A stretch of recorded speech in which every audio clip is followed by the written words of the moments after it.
quand tu autorises la peur, quand tu laisses germer en toi la peur de rester célibataire, cette peur va te pourrir la vie. Elle va se propager dans tous les domaines.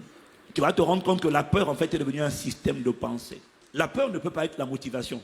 Et d'ailleurs, je dirais même que la peur de rester célibataire va empêcher Dieu de te visiter. Parce que quand Dieu visite quelqu'un, il doit trouver la foi. Dès qu'il trouve la peur te rend invisible pour l'ange. La peur fait en sorte qu'on ne peut pas te localiser dans le monde spirituel lorsqu'un ange est en mouvement vers ta vie. Si tu es triste, ce n'est pas parce que tu es célibataire. C'est une forteresse. Ça là, c'est un raisonnement que tu as accepté. Je te promets. Nous, on est là. On fait les soins pastoraux tous les jours. Le mariage ne te rend pas épanoui.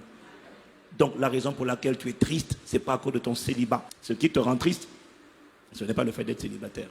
Ce qui te rend triste, c'est que tu n'es pas en train d'accomplir le but pour lequel tu t'as créé. Je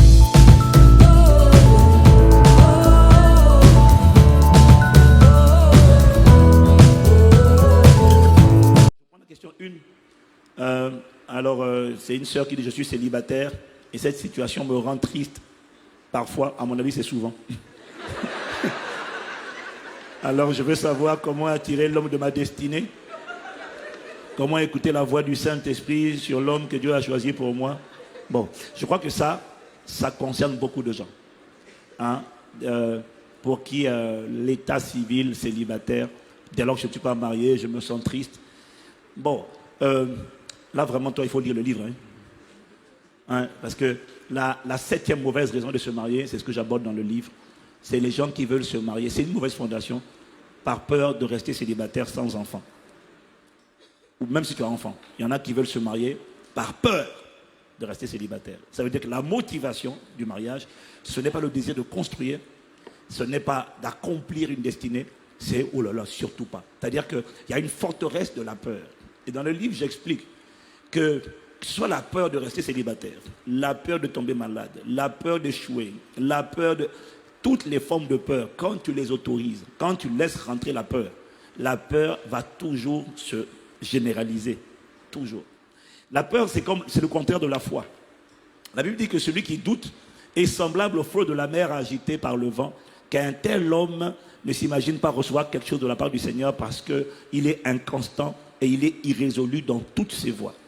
Dès lors que quelqu'un doute dans un domaine, Jacques dit qu'il sera inconstant dans toutes ses voies. Et la peur, c'est pareil. Quand tu autorises la peur, quand tu laisses germer en toi la peur de rester célibataire, cette peur va te pourrir la vie. Elle va se propager dans tous les domaines. Tu vas te rendre compte que la peur, en fait, est devenue un système de pensée. Et tu ne verras jamais quelqu'un qui a peur et qui a la foi en même temps. Tu ne verras pas quelqu'un qui a la peur et qui est joyeux. Parce que même quand il a un moment de joie, il va y avoir la peur. Cette joie ne va pas durer longtemps. Hein. Les gens qui ont peur sont des gens qui sont emprisonnés dans une forteresse. Mais c'est terrible. C'est terrible. Donc, la peur ne peut pas être la motivation. Et d'ailleurs, je dirais même que la peur de rester célibataire va empêcher Dieu de te visiter. Parce que quand Dieu visite quelqu'un, il doit trouver la foi. Dès qu'il trouve la peur te rend invisible pour l'ange. La peur fait en sorte qu'on ne peut pas te localiser dans le monde spirituel lorsqu'un ange est en mouvement vers ta vie. Voilà pourquoi il faut que la forteresse de la peur tombe définitivement au nom de Jésus. Amen. Donc, la sœur dit, je suis célibataire et cette situation me rend triste.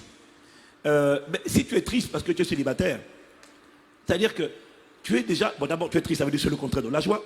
Or, la parole te dit, soyez toujours joyeux. Dieu ne peut pas te visiter quand tu es triste. Dieu te visite quand tu cultives l'attitude de l'action de grâce et de la joie. Réjouissez-vous en espérance. Il faut décider dans son cœur, il faut décider d'obéir à Dieu. Parce que la tristesse va empêcher Dieu de te localiser. C'est pareil. La Bible dit d'ailleurs, un cœur joyeux est un bon remède. Un cœur joyeux est un bon remède. Un esprit abattu dessèche les autres. Ça veut dire que ta tristesse, ce qui est terrible avec ta tristesse, dans ton cas de célibataire, risque de te rendre malade avant même de rencontrer l'âme sœur. Maintenant, le jour où tu rencontres le frère, bon, en fait, j'étais attendu tellement longtemps dans la tristesse. Maintenant, le jour où tu le rencontres, tu lui annonces ou il découvre que tu es malade. Parce que la tristesse va t'affaiblir et va te rendre malade. Quelqu'un me suit? Il y a beaucoup à dire. Hein. Mais dans le livre, je te démontre que si tu es triste, c'est pas parce que tu es célibataire. C'est une forteresse. Ça, là, c'est un raisonnement que tu as accepté. La raison pour laquelle je ne suis pas épanoui, parce que c'est ça que tu sous-entends. Quand quelqu'un dit je suis triste, il est en train de sous-entendre je ne suis pas épanoui. La raison pour laquelle je ne me sens pas épanoui, je sens ma vie stagner, c'est parce que je ne suis pas marié. Oh, si tu savais le nombre de gens mariés dans la vie n'avance pas. Oh, tourne-toi à côté de quelqu'un de marié, demande-lui, est-ce que c'est de toi qu'on parle? Tu verrais. Ah non, je te promets. Nous, on est là. On fait les soins pastoraux tous les jours. Le mariage ne te rend pas épanoui. Donc, la raison pour laquelle tu es triste, ce n'est pas à cause de ton célibat. Cette pensée-là, c'est une forteresse qui fait en sorte que la peur est légitimée et justifiée. Tu la laisses s'installer, te pourrir la vie. La tristesse, tu la laisses s'installer. Et alors, ça veut dire quoi? Quand l'esprit de joie veut rentrer en toi, tu dis au Saint-Esprit, ah non, je ne peux pas être dans la joie. Pourquoi? Je suis célibataire. Donc, il faut que je sois triste. Tu vois, la forteresse de la tristesse te donne une explication pour rester en toi. Et elle va te détruire, elle va empêcher Dieu de te visiter. Ce qui te rend triste, ce n'est pas le fait d'être célibataire. Ce qui te rend triste, c'est que tu n'es pas en train d'accomplir le but pour lequel tu t'as créé. En fait, ta vie n'avance pas. Et ta vie n'avance pas parce que tu es marié. Ta vie avance parce que tu es en train de réaliser le but pour lequel Dieu t'a sauvé. Ta vie avance pour deux raisons. J'explique ça et c'est bien détaillé. Ta vie avance lorsque tu reflètes Christ et lorsque tu ressembles à Christ. Ta vie avance lorsque Christ, le caractère est formé en toi et lorsque les œuvres de Christ sont en train d'être manifestées à travers toi. Lorsque tu es en train de te réaliser, lorsque tu es en train de manifester les bonnes œuvres pour lesquelles Dieu t'a suscité et lorsque à l'intérieur de ton cœur, on trouve de plus en plus l'amour de Dieu, la paix de Dieu, la joie de Dieu, l'humilité de Dieu, la bonté de Dieu. Je n'ai jamais vu quelqu'un qui a la joie de Dieu, la paix de Dieu, l'amour de Dieu et être triste. C'est impossible puisque la joie du Seigneur est sa force. Donc il ne peut pas être triste. Donc la raison pour laquelle tu es triste, ce n'est pas à cause du célibat. C'est parce que le Saint-Esprit ne te remplit pas. On ne peut pas être rempli du Saint-Esprit et en même temps être rempli de tristesse. C'est une contradiction. Donc, tu veux sortir de la tristesse, demande pardon pour la forteresse de la tristesse. Arrête, renverse ce raisonnement, ce faux raisonnement. Demande pardon à Dieu de ce que tu l'as toléré pendant trop longtemps. Va demander au Saint-Esprit de te remplir. Va demander au Saint-Esprit de te conquérir. Et va demander au Saint-Esprit de t'utiliser pour faire avancer le royaume de Dieu. Voilà. Amen. Et n'oubliez jamais, quand on cherche premièrement d'abord le règne et la justice de Dieu, Dieu a dit, toutes choses nous seront données par-dessus tout. Tu n'es pas en retard. La réussite. Il y en a qui, dans la question là, il y a une question que quelqu'un a posée, mon bébé, qui disait, voilà, en fait c'est la même chose, la question 13. Tu vois, la personne dit, j'ai 26 ans, bon voilà, je ne vais pas dire où est-ce qu'elle est. Y a-t-il un âge requis pour le mariage? Parce que moi, je stresse d'arriver à la trentaine sans mari. C'est la même chose. Elle rajoute, j'ai des prétendants, mais qui sont non chrétiens. Tu vois, déjà, on commence à ouvrir une porte quelque part. Ouais. Là, ça veut dire. D'ailleurs, quelque part, là, il y a déjà une issue de secours. Seigneur, si tu tardes là, il y a des non-chrétiens. Et elle dit que j'ai l'impression que dans ce domaine, ma vie n'évolue pas. C'est faux. Quelqu'un qui n'a pas encore atteint 30 ans et qui est déjà en train de se lamenter à crédit. C'est-à-dire qu'elle est là déjà, 30 ans approche. Oh mon Dieu, oh mon Dieu, oh mon Dieu. Quelqu'un me suit?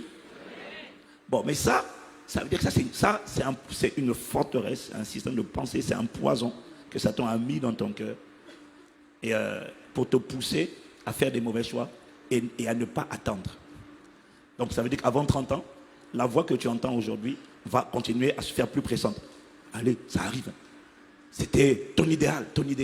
Tous les idéaux qu'on se fixe là, bien aimé, si tu ne les tues pas tout seul, l'idéal que tu dois te fixer, c'est la ressemblance à Christ, la conformité à Christ. Ça oui. Vous savez qu'il y a beaucoup de personnes qui sont déçues de là où elles sont, de ce qu'elles font. Pas parce que Dieu est en retard, juste parce que dans leur subconscient, ils s'étaient fixé un seuil, un objectif. 30 ans, premier enfant. Bon, est-ce que tu sais que même si tu t'es marié avant, tu as idée du nombre de gens qui sont mariés avant, qui avaient dit 30 ans, premier enfant, et puis l'enfant n'est pas venu. 1 an, 2 ans, 3 ans, 4 ans, 5 ans. Il y a de plus en plus de difficultés aujourd'hui. L'alimentation étant de plus en plus mauvaise, la pollution étant de plus en plus ce qu'elle est, tu n'as pas idée du nombre de fibromes, du nombre de myomes, du nombre de kystes, du nombre de cas mariés, aimant Dieu, difficulté à concevoir. Ça veut dire que tous tes plans là sont des plans de vanité. Et toi, tu as fixé ton seuil 30 ans. Si à 30 ans, je ne suis pas marié avec mon premier enfant, du coup, ce critère-là, ce repère-là, tant qu'il n'est pas satisfait, tu es triste. C'est une forteresse. Et ça veut dire que la personne ne sait même plus apprécier les bontés de Dieu. Voilà, c'est ce que j'allais dire. Le fait de fixer, c'est comme si c'est toi qui décidais, c'est toi qui faisais les choses. Alors que la Bible dit que tout est grâce, en fait. C'est vraiment la grâce de Dieu qui fait. Tu peux te marier, comme dit pasteur, mais effectivement avoir des difficultés plus tard. Donc il faut apprécier tous les jours que Dieu t'accorde, mais toutes les choses que tu arrives à faire. Voilà. Aujourd'hui, je me suis levée, aujourd'hui j'ai le travail, aujourd'hui je peux manger à ma faim. Il faut rendre grâce à Dieu pour ça. Et que le mariage, si Dieu t'a fait grâce d'avoir un travail, d'avoir une bonne santé, mais le mariage, c'est quoi? Est-ce que c'est un problème pour lui? Il faut rendre grâce. Parce que quand tu rends grâce, tu montres au Seigneur que tu as la foi en lui, en fait. Tu crois en lui, qu'il ne te laissera jamais tomber. Et quand tu as cette attitude, tu encourages le Seigneur vraiment à agir dans ta vie, en fait. C'est une manière d'appeler dans ta vie, en fait, ce que tu aimerais voir, l'action de grâce. Enfin, on revient encore sur l'enseignement de ces derniers jours. Donc voilà, le fait d'avoir fixé, de mettre un ultimatum, Seigneur, si tu ne demandes pas, tu vois, je vais aller dans le monde. Ben justement, Dieu te laissera aller dans le monde. En fait, c'est ça, en fait. C'est-à-dire qu'on met des ultimatums, c'est comme si le Seigneur était à notre service. Moi, je vous donne un conseil gratuit, pratique. Quand on marche avec Dieu, c'est bon d'avoir des objectifs. C'est pas mauvais. C'est bon d'avoir des aspirations. Mais il faut toujours mettre ça, Seigneur, si c'est ta volonté. Et dire à Dieu que même si ça ne s'accomplit pas, je ne serai pas déçu. Que ta volonté soit faite. Sinon, tu vas laisser Satan mettre en toi la forteresse de l'ingratitude. Et tu ne vas jamais apprécier ce que Dieu fait.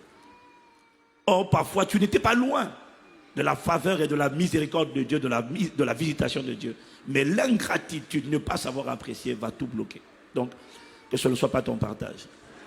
Tu ne peux pas. Vous savez, avec Dieu là, quand tu ne sais pas descendre tout seul, la vie va te faire descendre. Il faut arrêter de poursuivre les mirages. Le mirage, c'est quoi? C'est, oh, ce que je vois au loin là que je n'ai pas, si j'arrive là-bas, ça va me désaltérer. Et quand tu arrives là-bas, tu te rends compte que tu n'es pas désaltéré. Tu pensais que ça serait de l'eau qui allait t'abreuver, mais ce n'est pas de l'eau. C'était juste une illusion, quelque chose que tu poursuivais qui n'était pas profond. Il n'y avait rien derrière, c'était un mirage. Et beaucoup de gens poursuivent des mirages. Ça me rendra heureux. Ça me rendra heureux. Le travail me rendra heureux. Mais est-ce que tu as idée du nombre de gens qui disaient que le travail les rendra heureux? Ils ont eu le travail, et le travail les rend maintenant dépressifs. Il y en a plein. Pourquoi? Parce qu'on me pourrit la vie au travail, on me moleste au travail, on m'injurie. Mais tu as demandé ça. Tu vois, c'était un mirage. Ce qui te rendra heureux et épanoui dans la vie, c'est être comme Christ, faire comme Christ. Rien d'autre. Rien d'autre.